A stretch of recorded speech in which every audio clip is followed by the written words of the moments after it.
décadas, antes del 11 de septiembre, los terroristas atacaban a los Estados Unidos. Se bombardeaban empresas estadounidenses. Se mataba salvajemente a gente inocente. Los símbolos de la libertad se convirtieron en blancos para la destrucción. Los terroristas tenían movilidad, estaban bien organizados y eran letales. A medida que aumentaba la violencia, las víctimas solo tenían una esperanza: el FBI.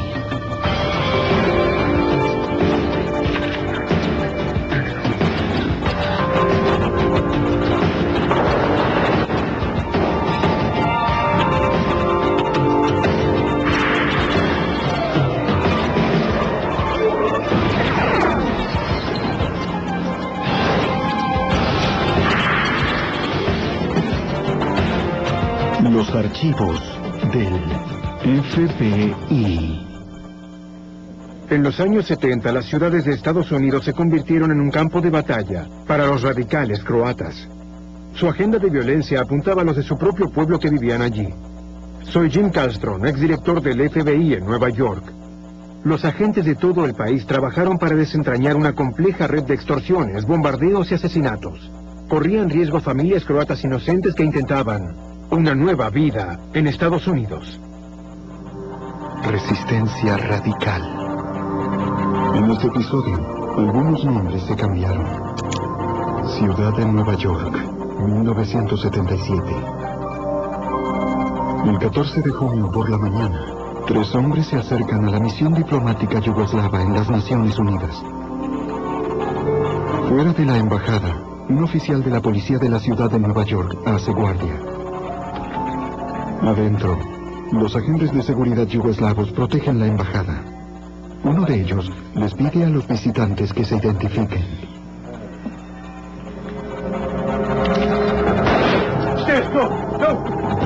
Al escuchar el disparo, los oficiales de policía entran rápidamente en el edificio. Técnicamente, las embajadas extranjeras están fuera de la jurisdicción del departamento de policía. Los oficiales ahora están en territorio yugoslavo.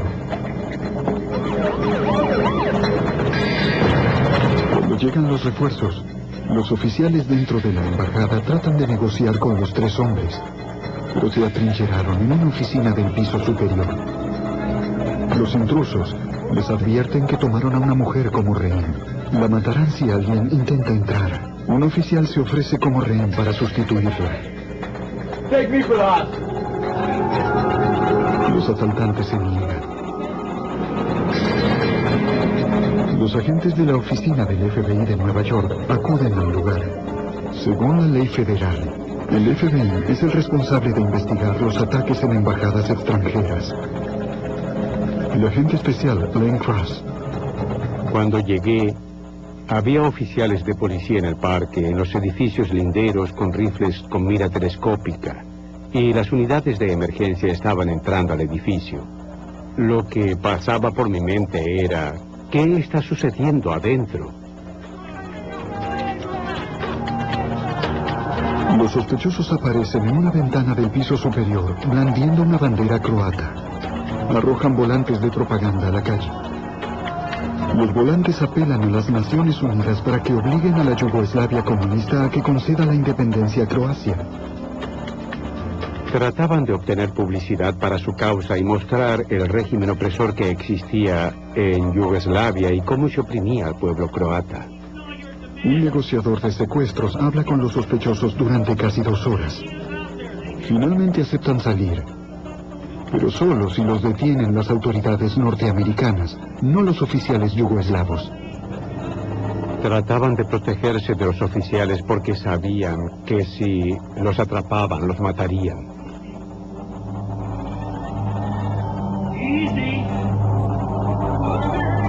Cuando se dieron cuenta de que la policía de la ciudad de Nueva York y el FBI eran los que estaban del otro lado de la puerta, les aseguraron que no les harían daño. Entonces se rindieron sin incidentes.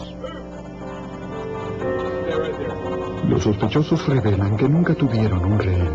Solo estaban fingiendo para evitar que los agentes de seguridad yugoslavos organizaran un ataque armado. El agente especial Cross ahora lidera la investigación. Busca un posible móvil para el ataque. Comienza por analizar la larga historia de odio y violencia entre los serbios yugoslavos y los croatas cuando peleaban por las mismas tierras de la Europa oriental. Las razones se remontaban a siglos atrás cuando los serbios entraban a los pueblos croatas y mataban a todos los hombres, mujeres y niños, y los croatas se vengaban. 1971. La violencia se esparce fuera de Yugoslavia.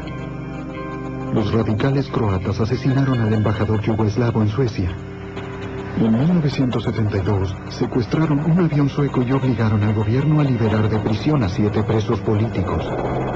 Más tarde, ese mismo año, los terroristas croatas asumieron la responsabilidad de haber colocado una bomba a bordo de un avión de línea yugoslavo. La explosión mató a 26 personas inocentes. El odio era tan profundo que era difícil de imaginar. También teníamos que tratar de entender la cultura, los temas culturales e históricos. No era un simple asunto criminal.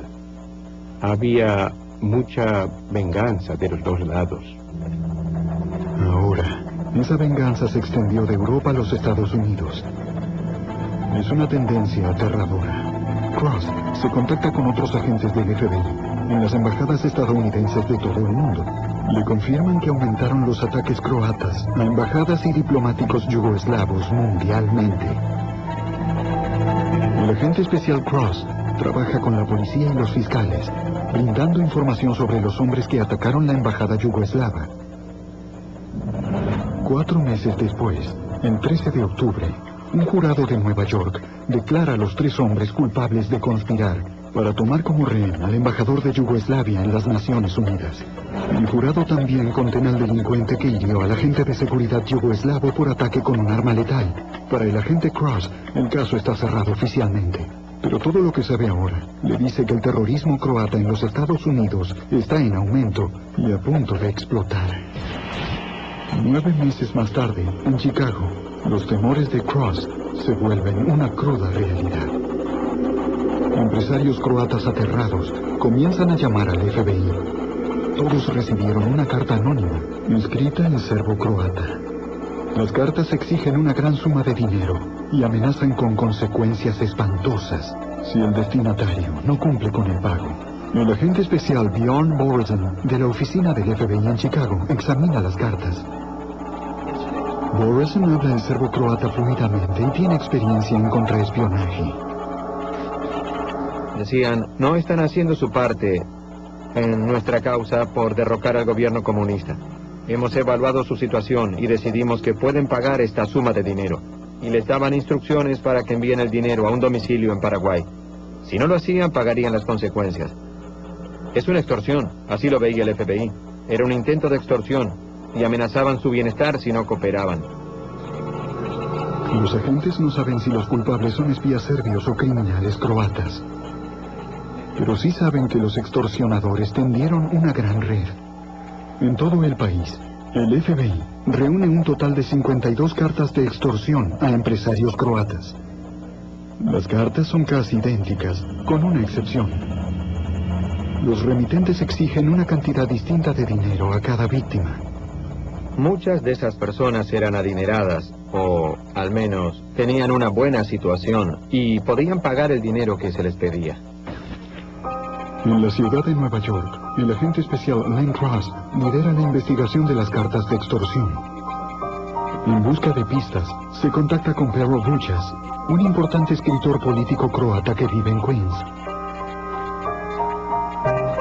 Era sabido que estaba contra la violencia y pensamos que quizás él podría ayudarnos a identificar quién era el responsable de estas cartas. El agente Cross le pregunta a Vujas si piensa que los extorsionadores podrían ser compatriotas croatas. No creía que ningún buen croata hubiera escrito estas cartas ni presentado estas exigencias en ellas. En cambio, Vujas culpa al gobierno serbio de Yugoslavia. Me dijo que él creía que estas cartas fueron generadas por el servicio de inteligencia yugoslavo para tratar de conmocionar a la comunidad croata. La mayoría eran pacíficos y querían derrocar al gobierno yugoslavo, pero por medios pacíficos. Pero siempre estaban los que querían usar medios más violentos y harían cualquier cosa para lograr el objetivo. Buchas cree que las cartas son un intento de los espías serbios para sabotear las exigencias croatas de libertad. Le dejé mi tarjeta y le dije que si se le ocurría algo más, por favor me llamara y se lo agradeceríamos. En Chicago, el agente Borison se concentra en la exigencia de las cartas de enviar dinero a una casilla postal en la República de Paraguay. El domicilio en Paraguay era importante para nosotros, porque alguien tenía que recoger ese dinero y había que centrarse en quién podía ser. El FBI envía a un agente de la embajada estadounidense en Argentina, Paraguay, para investigar. La agente ve que un hombre recibe el dinero. Más tarde es identificado como un conocido terrorista croata que en 1972 le había disparado al embajador yugoslavo en Suecia.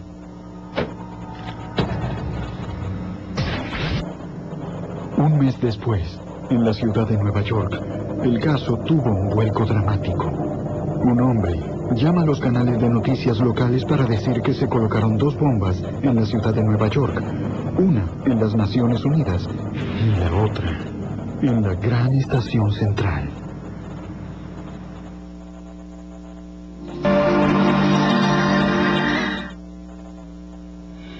En 1978, el FBI investiga a un grupo de terroristas croatas que usan la extorsión para financiar su causa.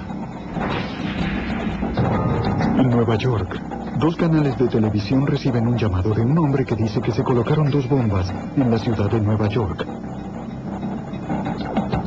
Una está en las Naciones Unidas.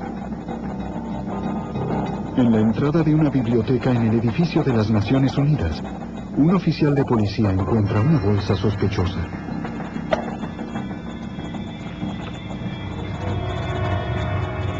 El oficial llama de inmediato al escuadrón de bombas del Departamento de Policía de Nueva York.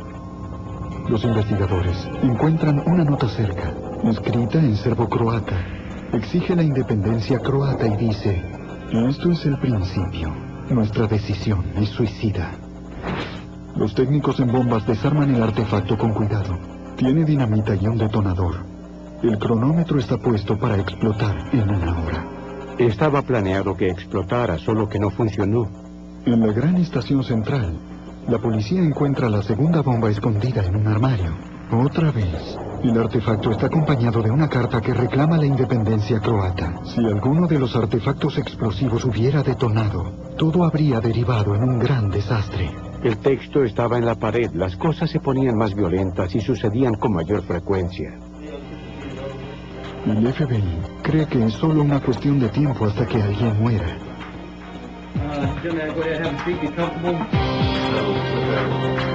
Los agentes de la oficina de Nueva York aunan fuerzas. Nos pareció que sería una buena idea reunir a todos los agentes del caso en un escuadrón bajo un supervisor para poder intercambiar y coordinar las actividades. El agente especial Cross también propone un trabajo conjunto en todo el país. Si no lo hacíamos, mi predicción era que se desataría un infierno. 2 semanas más tarde, en un barrio rico de Nueva York, disparan a un empresario exitoso en la puerta de su casa. Su único delito era ser un inmigrante croata que se negó a someterse a la extorsión. Los peores temores del FBI se hacían realidad. Un blanco de la extorsión fue asesinado y los agentes no tienen ninguna pista viable. En Chicago, el agente especial Borison empieza a temer que los croatas estadounidenses que viven en su área también sean atacados. No era una amenaza vacía la que hacían en esta carta de extorsión, era en serio. Y no sabíamos a quién buscarían, así que debíamos contactar a todas esas personas que habían recibido esas cartas para advertirles y avisarles que podían ser un blanco. Y al mismo tiempo, tratar de identificar a los responsables. El FBI también alerta a otros cuerpos de seguridad para que estén atentos por si alguien compra armas ilegales o materiales para fabricar bombas. Pocos días más tarde, la oficina de Chicago recibe un llamado de la Oficina de Alcohol, Tabaco y Armas de Fuego.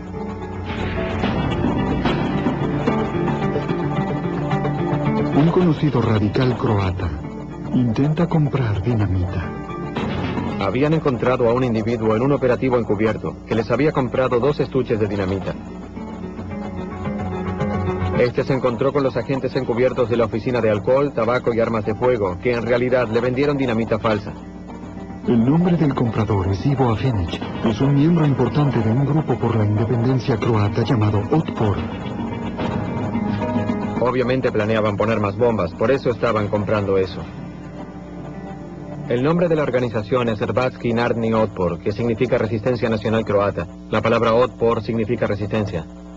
Mientras que la mayoría de los miembros de Otpor son ciudadanos que respetan la ley, el FBI sospecha que puede haber una facción criminal que opera dentro de la organización decidida a extorsionar y asesinar a compatriotas croatas. Otpor se reúne en un club social croata en la parte sur de Chicago. En un operativo conjunto, los agentes del FBI y la ATF allanan el club en busca de materiales para armar bombas. Los investigadores encuentran los 2 estuches de dinamita falsa, pero no hay explosivos sin detonar en el club. Una búsqueda exhaustiva no logra reunir suficientes pruebas para presentar cargos contra Ivo Afenic. Pasadena, en California, se convierte en el próximo blanco del grupo. El 22 de noviembre por la mañana, un empresario croata sale de su casa y se coloca en la mira de un asesino. La víctima había recibido una carta de extorsión 5 meses antes, pero se negó a apoyar la causa de Otpor. La policía local y el FBI investigan, pero encuentran pocas pruebas. En San Francisco, donde vive una gran población de croatas estadounidenses, los agentes realizan un esfuerzo extremo para penetrar en Otpor antes de que estos vuelvan a matar. El FBI designa al agente especial Bob Gorez, que habla el serbo-croata fluidamente, para la tarea de tiempo completo de conseguir un informante confidencial. El FBI tenía problemas para penetrar en la comunidad croata, por la misma razón que se tienen problemas en cualquier campo de terrorismo étnico. El acto criminal es resultado de su nacionalismo. Involucrados o no, se mantendrán unidos como comunidad en contra de las fuerzas del orden público. Dada su experiencia en contraespionaje yugoeslavo, el agente especial Gorez entiende el duro conflicto entre croatas y serbios. Yugoslavia era un país artificial. Nació después de la Primera Guerra Mundial. Los croatas básicamente peleaban todo el tiempo para salir de lo que consideraban la dominación serbia. Su conocimiento de la cultura lo ayuda a entrar en la comunidad croata de San Francisco. No parecía del FBI. No usaba ni traje ni corbata. Muchas veces las conversaciones se daban tomando cerveza en una mesa de un bar.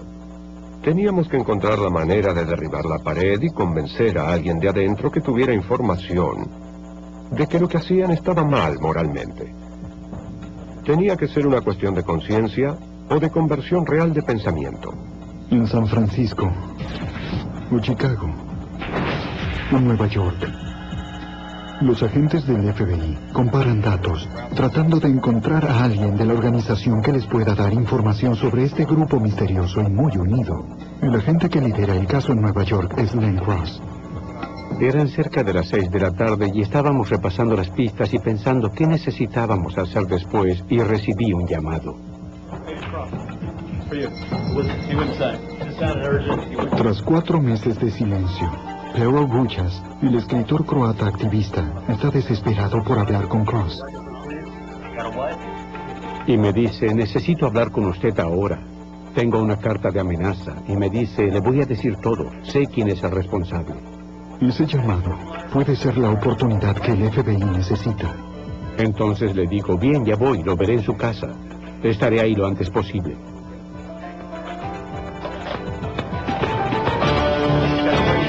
Otros agentes de la oficina de Nueva York acompañan a Cross a la reunión. Me dicen, vamos a ir contigo porque podría ser una trampa. Podrían querer atraparte. En todo el país, los agentes del FBI tratan de infiltrarse en una organización terrorista que extorsiona y asesina a sus compatriotas croatas inmigrantes. Teo Buchas, un escritor político croata, le pide al agente especial Len Cross que venga a su casa. Finalmente desea hablar. Estaba muy preocupado, muy asustado y por supuesto necesitaba mostrarme la carta. Básicamente le decían que si no guardaba silencio y no se calmaba, realmente podría llegar a sucederle algo muy malo. En ese momento se dio cuenta de que esta gente hablaba en serio y de que lo tenían en la mira. Su única alternativa era acudir al FBI, confiar en ellos y en que podían hacer el trabajo.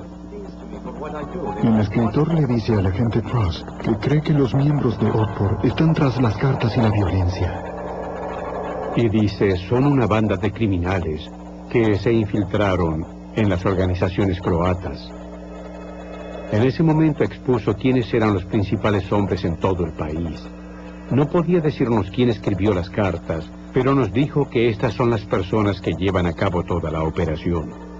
Según Buchas, el cuartel central de Otpor en Estados Unidos está en Chicago. Algunos de los principales terroristas viven en la región central de los Estados Unidos. Era una información muy buena y sin dudas comenzaba a armarse el rompecabezas.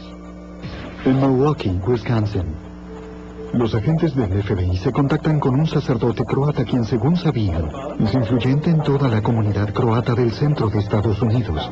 El padre Bradas es un franco opositor a la violencia. Los agentes creen que puede proporcionar pistas valiosas.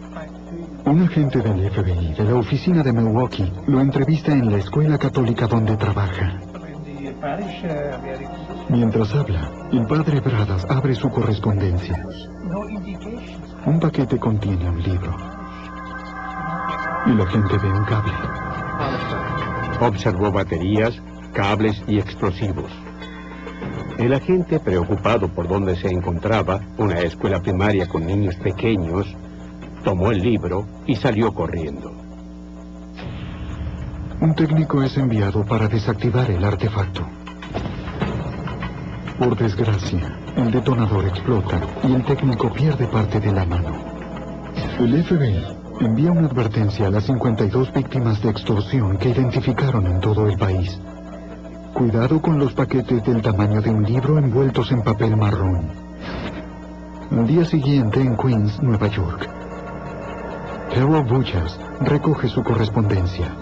Dentro de su casilla postal, encuentra una nota que dice que tiene un paquete.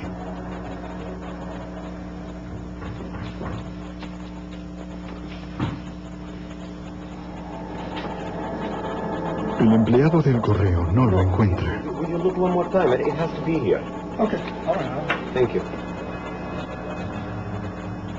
El paquete fue colocado en un estante cerca del mostrador.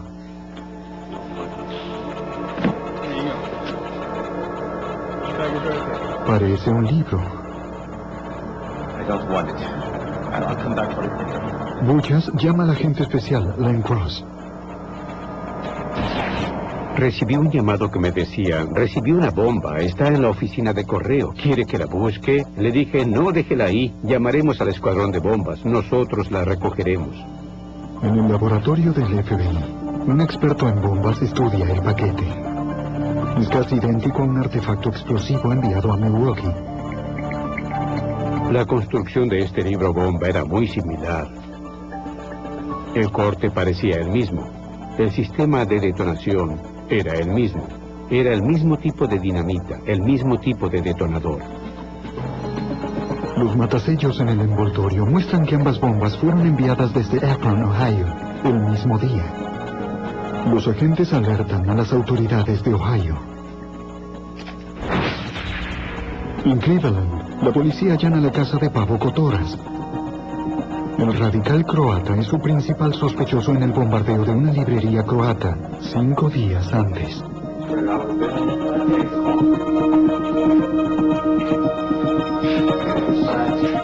El agente especial Bjorn Boresen.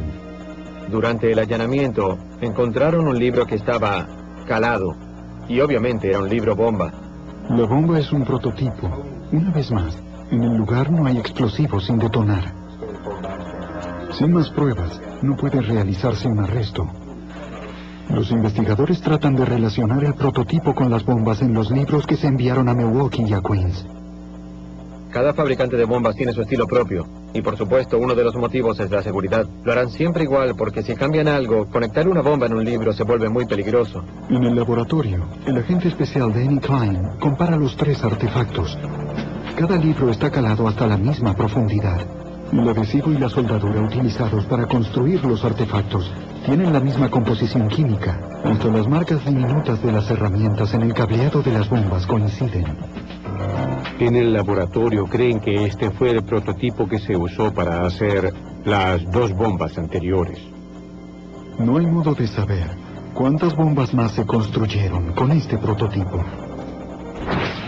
17 de marzo de 1980. Los ciudadanos de Nueva York y los turistas atestaron la Quinta Avenida para ver el desfile anual de San Patricio. A las 5:55 de la mañana. Una bomba explota en una oficina del piso 30 de un banco yugoslavo. Los agentes del FBI responden, incluso el agente especial Ken Maxwell.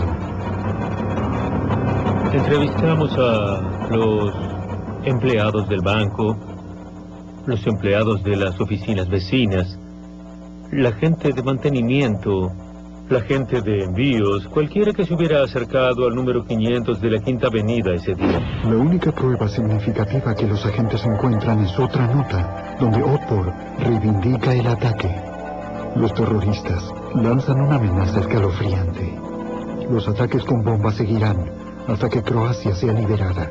El 3 de junio de 1980, los terroristas atacan uno de los símbolos de la libertad más preciados de los Estados Unidos, la Estatua de la Libertad.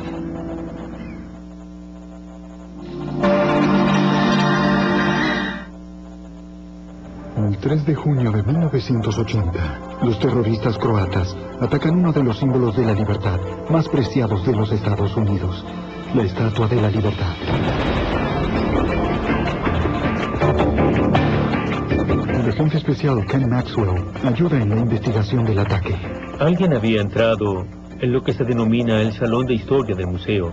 Es la base de la estatua donde se cuenta toda la historia de cómo se construyó toda esa maravillosa historia. También están las fotos y hay una tienda de regalos.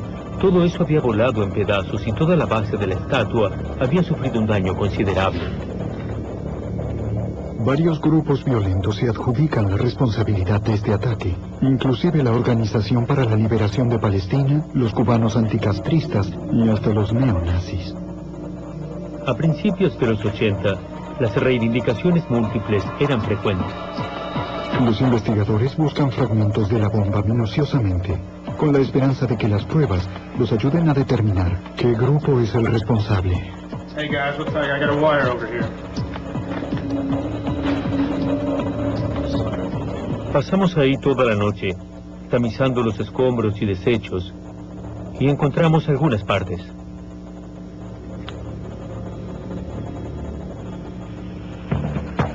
Las partes del artefacto explosivo improvisado eran llamativamente similares a bombas anteriores relacionadas con los croatas.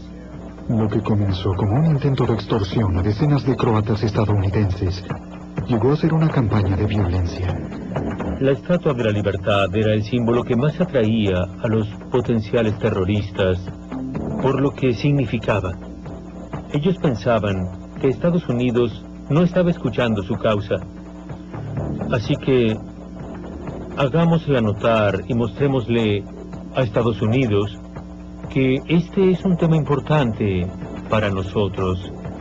Casi trataban de extorsionar a los Estados Unidos para que los ayudaran a lograr la independencia. Pero la lógica de los terroristas falla. El ataque solo estimula a las autoridades a intensificar la investigación. El atacar nuestra Estatua de la Libertad es una bofetada. Lo que hicimos fue comenzar a concentrar nuestros recursos, la atención de nuestra investigación en varios individuos que según se sospechaba estaban involucrados en este tipo de actividades. En Nueva York, el FBI establece una vigilancia intensiva sobre varios sospechosos clave.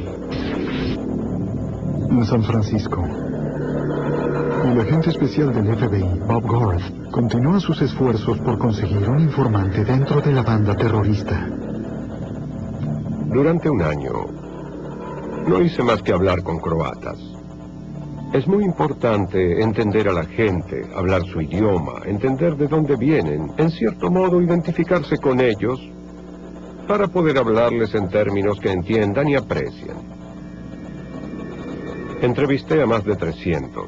Creo que de todas las tendencias, creencias y tipos, tratando de encontrar la fuente correcta. Por fin encontré a un hombre que dijo que quería volver a hablar. No me había dicho nada, pero quería volver a hablar. Después de hablar con él, no sé cuántas veces, comenzamos a entablar una buena relación. Por fin dijo, creo que voy a ayudar. El hallar una fuente de información dentro de Otpor es una ayuda fundamental para el FBI. Tras obtener un informe exhaustivo del informante de San Francisco, el FBI lo envía a Nueva York para reunir datos de inteligencia sobre los últimos ataques. Originalmente había vivido en Nueva York y conocía bien a la gente. El informante renueva viejas amistades con los radicales croatas. Si los miembros del comando de Otpor hubieran descubierto que él era el hombre, lo habrían matado. A pesar del riesgo, trata de obtener detalles de sus planes. Si se puede obtener información desde adentro sobre lo que sucede en una empresa delictiva, significa muchísimo en términos de lograr el éxito en una investigación. El informante se entera de que el grupo intenta asesinar a un franco crítico de Otpor. El blanco es Pero Vučas, el prominente escritor político croata. Iban a matarlo con un rifle mientras llevaba a su hija de 6 años a la escuela por la mañana. Si fallaban, podían darle a su hija de 6 años. Ella no les importaba. La mayoría de los agentes y los detectives que trabajaban en este caso también tenían hijos y por lo tanto pensaban como padres. ¿Cómo podían hacer algo así? Según el informante, el despiadado plan ya está en marcha.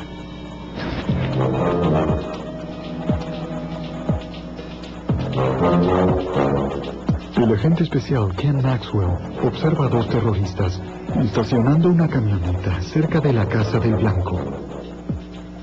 Lo inusual es que salieron de la parte delantera de la camioneta, entraron en la parte de atrás y quitaron una de las ventanillas. Cambiaron una de las ventanas por un panel de cartón. Aunque no podíamos ver mucho dentro de la camioneta, sabíamos que no estaban tomando café en la camioneta. Estaban vigilando para asesinarlo.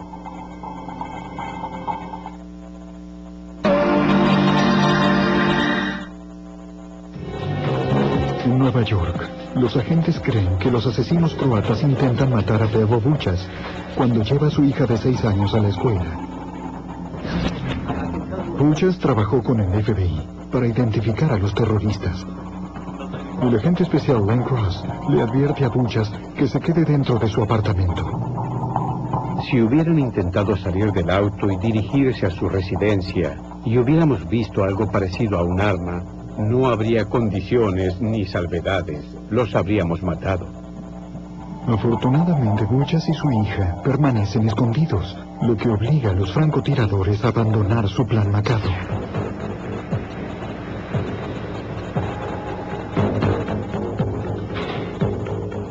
El FBI decide montar una vigilancia electrónica sobre el hombre que creen es el cerebro detrás de los ataques con bombas en la costa este, el presidente de Otpor, Stjepan Šašić.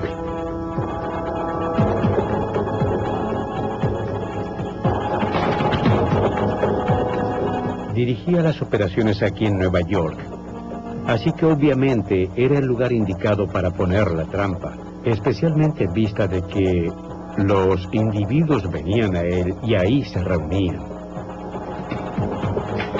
El agente especial Bjorn Borison. Es muy difícil entrar a un edificio y colocar un micrófono sin dejar rastros. El FBI es muy bueno para eso.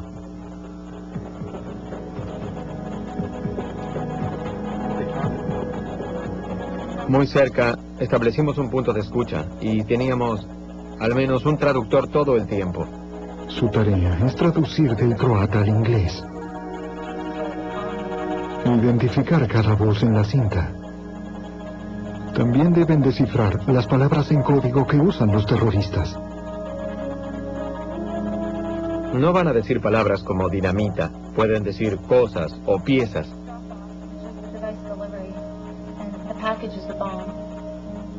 Nos llevó un tiempo entender de qué hablaban y el significado de las frases que utilizaban. Los conspiradores se reúnen a menudo, generalmente en la sala de grabación en el sótano de Sasik. Jack O'Dreven, uno de los hombres que intentó asesinar a Theo Buchas, es el teniente de Sasik. Los traductores trabajan día y noche analizando sus conversaciones. Las escuchas funcionaban las 24 horas y teníamos que monitorear las conversaciones constantemente porque hablaban de colocar bombas, de asesinar personas. Los agentes aún están tratando de obtener especificaciones, lugares, fechas, las identidades de los conspiradores. Todo era parte del rompecabezas. Debíamos unir todas las piezas para obtener las pruebas para el juicio. Bajo las leyes federales del crimen organizado, el FBI necesita pruebas concluyentes de una conspiración para desbaratar la organización. El agente especial Maxwell. Una noche, cuando sacudieron la máquina de juegos, se soltó un cable que se usó para instalar el micrófono.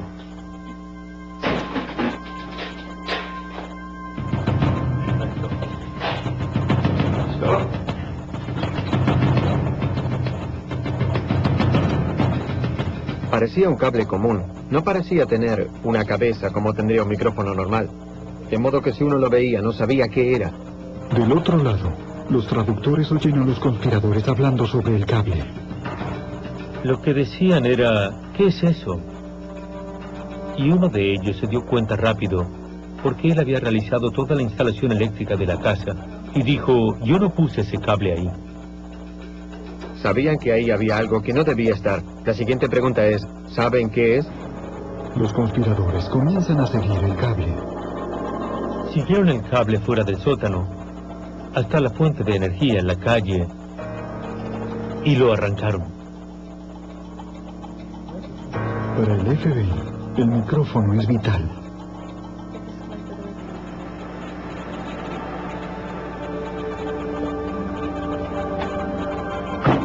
Dicho sea en honor del agente de operaciones especiales, lo reinstalaron y lo hicieron dentro de las 24 horas.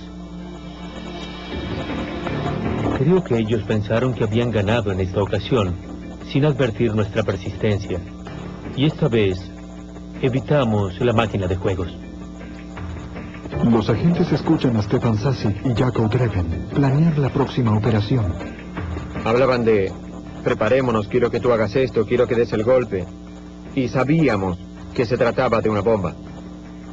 Se enteran de que Otpor intenta colocar una bomba en un estudio de danza yugoslavo, que tenía programada una gala a la cual iría el embajador de Yugoslavia en las Naciones Unidas.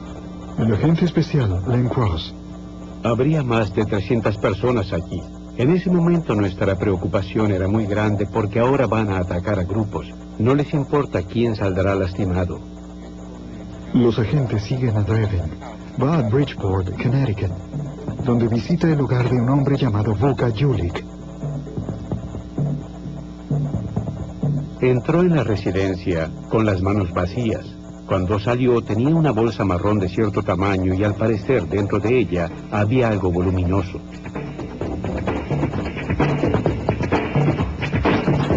Los agentes siguen a Dreven de regreso a la ciudad de Nueva York, donde recoge a otro soldado de Otpor.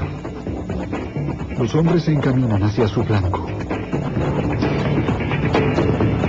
Daban vueltas a una manzana en Manhattan y lo hacían continuamente.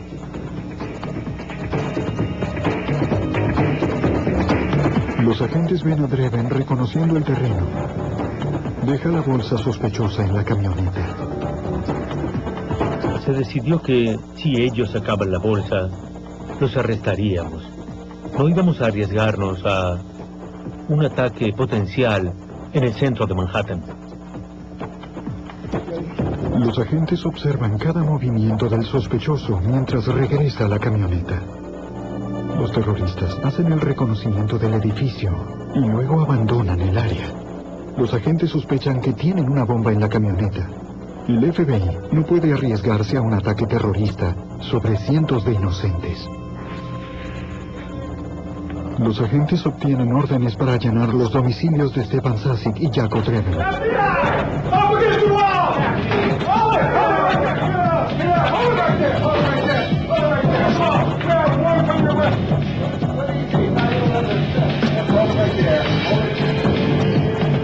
En la casa de Dreven, el agente especial Ken Maxwell encuentra en un armario una bolsa que le resulta conocida.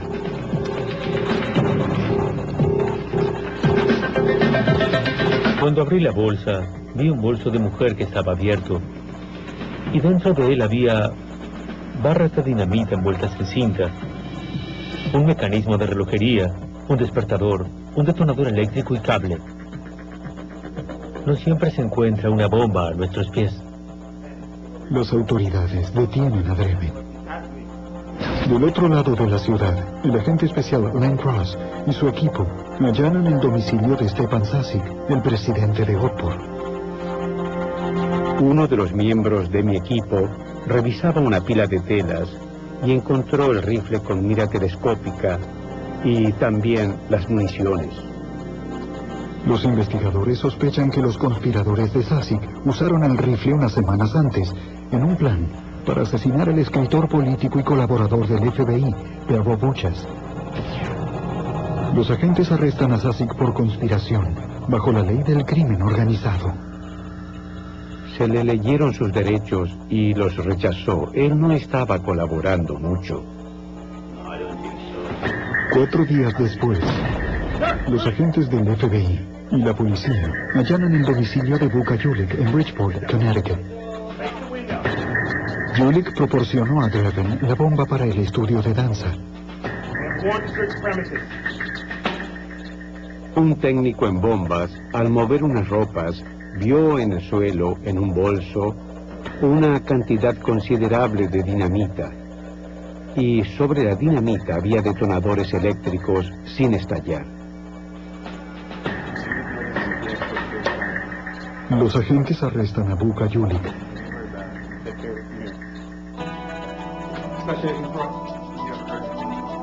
Llaman al agente especial Cross en Nueva York para informarle que encontraron a uno de los principales fabricantes de bombas.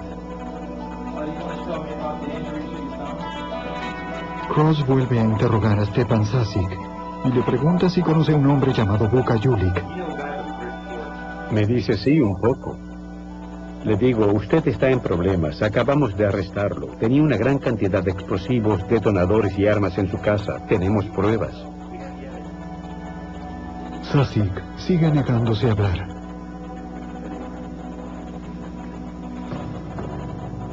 Los investigadores de Nueva York llaman al agente especial Bob Garth de San Francisco para que interrogue a Julik.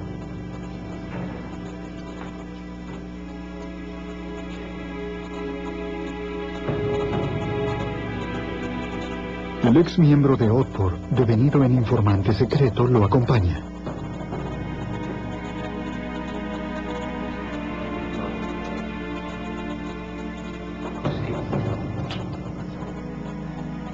Luego, esa tarde, con el apoyo moral del colaborador croata, Julik finalmente comienza a abrirse.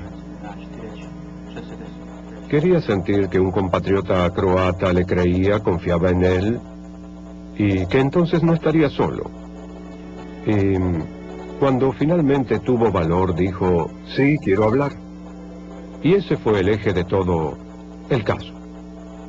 Buka Julik les cuenta a los investigadores que otros miembros de Otpor lo convencieron de matar a un líder de la comunidad croata 2 años atrás en California.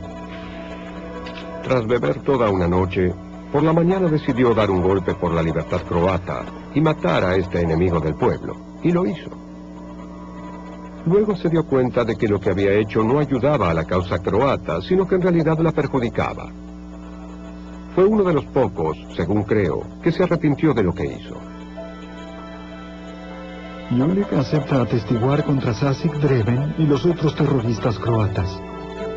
Este es el testimonio clave que los fiscales necesitan para desbaratar toda la red terrorista.